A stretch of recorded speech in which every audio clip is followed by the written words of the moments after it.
Israel और Hamas के बीच शांति समझौता हो चुका है। अब बंधकों की रिहाई होगी, लेकिन सबसे बड़ा सवाल है कि आखिर किस देश के कितने बंधक रिहा होंगे। सबसे पहले बात करते हैं इजराइल की। इजराइल के 48 बंधकों की चर्चा है, जिसमें से 20 महज जिंदा है। 48 का निधन हो चुका है। इसके अलावा 2 ऐसे भी हैं जो लापता हैं। इस वीडियो में हम आपको बताएंगे कि क्या इसमें भारतीय नागरिक भी हैं, लेकिन उससे पहले आपको बताएंगे कि किस तरीके से दोनों देशों के बीच, खासकर 2 गुटों के बीच, इजराइल और हमास के बीच शांति समझौता हुआ है और 20 जीवित इजरायली बंधकों की रिहाई आज होगी। इसके बाद आपको बता दें कि 28 जो बंधक हैं उनके शवों की वापसी में कुछ देरी हो सकती है और अब इजराइल की तरफ से 2000 फिलिस्तीनी कैदियों को रिहा किया जाएगा।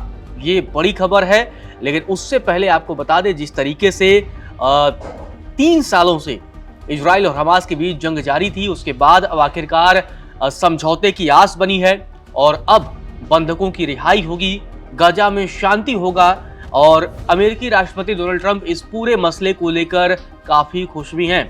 लेकिन अब बड़ी बात यह है कि जिस तरीके से 2000 फिलिस्तीनी कैदियों को भी इजराइल की तरफ से छोड़ा जाएगा, इसमें आपको बता दें कि 250 ऐसे लोग हैं जो आजीवन कारावास की सजा काट रहे थे। इसके अलावा तकरीबन 1700 लोग गाजा में बिना आरोप के हिरासत में लिए गए हैं। तो ये सारी चीजें अब गाजा में होती दिख रही हैं। अब आपको उन 20 लोगों के नाम बताते हैं, उन 20 इजरायलियों के नाम बताते हैं जिन्हें हमास की तरफ से आज छोड़ा जाएगा। पहला नाम है मटन एनग्रेफ्ट, जीव वर्मन, गली वर्मन, एल्काना बोहबोट, रोम ब्रास्लावस्की, निब्रोद कोहेन, एरियल क्योनिनो, डेविड कुनियो, एवाटर डेविड, गाई गिलबो दलाल, मैक्सिम हरकिन, एटन हॉर्न, सेगेव कल्फोन, बार कुपरस्टाइन, ओमर मिरान, एतान अब्राहमोर, योसेफ चेम योहाना, एलोन ओहेल, अवितायन आ, मतन जंगाउरकर।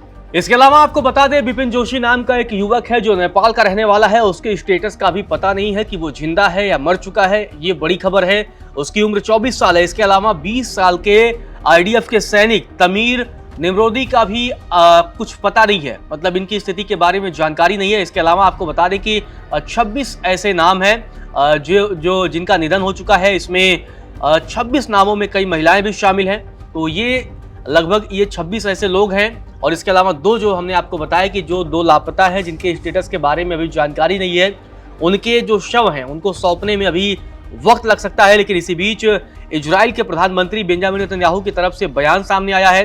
नेतन्याहू की तरफ से कहा गया है कि इजराइल के लिए नया युग। नेतन्याहू ने कहा कि सोमवार की अपेक्षित रिहाई देश के लिए एक नए युग की शुरुआत होगी, एक उपचार का मार्ग, एक पुनर्निर्माण का मार्ग। इसी बीच अब आपको बता दें कि जब बंधकों की रिहाई की जाएगी तो उसके लिए क्या प्रक्रिया का पालन किया गया है। आपको बता दें कि 3 अलग अलग समूहों में बंधकों की रिहाई होगी। जो इजरायली बंधक हैं, हमास द्वारा इन बंधकों को इंटरनेशनल रेड क्रॉस की मदद से छोड़ा जाएगा। आपको बता दें कि 20 जो जीवित बंधक हैं उन्हीं की रिहाई की तैयारी है। इसके लिए इजरायली रेड क्रॉस और हमास के वरिष्ठ अधिकारियों के बीच गहन बातचीत भी हुई है। बंधकों को गाजा सिटी, सेंट्रल गाजा और खान यूनिस के 3 पॉइंट्स में रेड क्रॉस अधिकारी रिसीव करेंगे और फिर इजरायली डिफेंस फोर्सेज के हवाले करेंगे।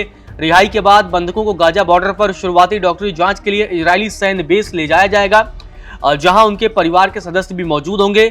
आपको बता दें कि इस सौदे के तहत आज ही इजराइल 2000 फिलिस्तीनियों को भी रिहा करेगा। तो ये बड़ी खबर है। इसके अलावा आपको बता दें कि इस पूरे कार्यक्रम का आयोजन मिस्र में किया गया है। ये इजिप्ट के शर्म अल शेख शांति शिखर सम्मेलन के नाम से जाना जाएगा और इस दरमियान, मतलब जब ये शुरू होगा तब तक गाजा में बंधकों और कैदियों की अदला बदली हो चुकी होगी। सम्मेलन की आपको बता दें कि जो सह अध्यक्षता है वो मिस्र के राष्ट्रपति करेंगे। इसके अलावा अमेरिका के राष्ट्रपति डोनाल्ड ट्रंप भी मौजूद रहेंगे और इस दरमियान 20 से अधिक देशों के शीर्ष नेताओं को भाग लेने के लिए बुलाया गया है। इसमें भारत की तरफ से इस सम्मेलन में विदेश राज्य मंत्री कीर्तिवर्धन सिंह भी शामिल होंगे। वे इजिप्ट पहुंच चुके हैं। तो इजिप्ट के राष्ट्रपति कार्यालय की तरफ से इस पूरे मसले पर बयान भी सामने आया और कहा गया कि इस अंतर्राष्ट्रीय शिखर सम्मेलन का उद्देश्य गाजा पट्टी में जारी युद्ध को समाप्त करना है, मध्य पूर्व में शांति और स्थिरता प्राप्त करने के प्रयासों को बढ़ावा देना है। तो ये बड़ी खबर आपको बता दें तो सामने आ रही है। ये 20 बंधकों की, इजरायली जो बंधक है उनकी रिहाई होगी, बदले में इजराइल 2000 फिलिस्तीनी कैदियों को भी रिहा करेगा।